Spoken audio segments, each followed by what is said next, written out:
Subscribe official channel Naya Pakistan and click the bell icon for more update. Thanks. तो चलो दोस्तों video का आगाज करते हैं। कौमी क्रिकेट टीम के हेड कोच मिकी आर्थर ने एशिया कप से कबल खिलाड़ियों को एक मरतबा फिर अच्छी कारकर्दगी के लिए वार्निंग जारी कर दी।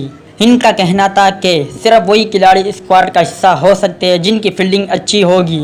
गुज़िश्ता रोज़ इंटरव्यू में उन्होंने उम्मीद जाहिर की कि फील्डिंग का जो बुलंद मयार तय किया गया है मुस्तकबिल में भी इसे कायम रखा जाएगा। पाकिस्तान क्रिकेट को वो कल्चर देना चाहते हैं जिस पर बतौर कोच इनकी रुखसती के बाद भी अमल किया जाए। इनका कहना था कि टीम की बेहतरी के लिए सख्त पॉलिसी अपनाने की ज़रूरत है, ताहम खिलाड़ियों की कारकर्दगी मैदान पर ही जांची जा सकती है। मिकी आर्थर के मुताबिक गुज़िश्ता 2 साल में पाकिस्तानी टीम का फील्डिंग मयार काफ़ी बेहतर हो गया और कोचिंग और स्पोर्ट स्टाफ के किरदार को नज़रअंदाज नहीं किया जा सकता। उन्होंने उम्मीद जाहिर की कि बैटिंग कोच ग्रैंड फ्लावर और बॉलिंग कोच अजहर महमूद और दीगर कोचिंग स्टाफ की जानिब से जो मयार सेट किया गया है वो मजीद 2 साल तक बरकरार रहेगा। मिकी आर्थर ने कहा कि वो एक ऐसा इनकलाबी निज़ाम बनाकर पाकिस्तान क्रिकेट को छोड़ना चाहते हैं जिसकी लोग मिसालें दे। एक सवाल पर उन्होंने कहा कि वो ग्रीन शर्ट के अब तक के नताइज से बहुत मुतमईन है। कौमी टीम इस वक्त T20 फॉर्मेट में नंबर 1 है, जबकि बतौर कोच चार्ज संभाला था।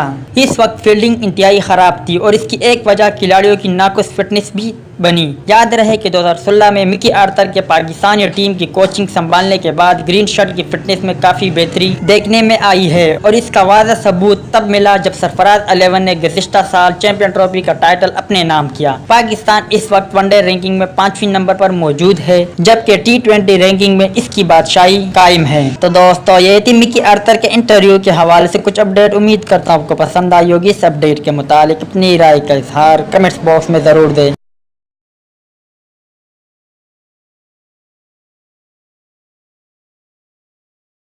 तो दोस्तों उम्मीद करता हूँ आपको वीडियो पसंद आई होगी, तो लाइक करें, शेयर करें, सब्सक्राइब करें और बेल आइकन पर ज़रूर क्लिक करें। मेरी दुआ है कि अल्लाह ताला आपको, आपके घर वालों को, आपके दोस्त अहबाब और रिश्तेदारों को सदा सलामत रखें और अल्लाह ताला से दुआ है कि गम आपके करीब भी ना आए और खुशी के बारिश आप पर हमेशा बरसे। आमीन। वीडियो देखने का शुक्रिया।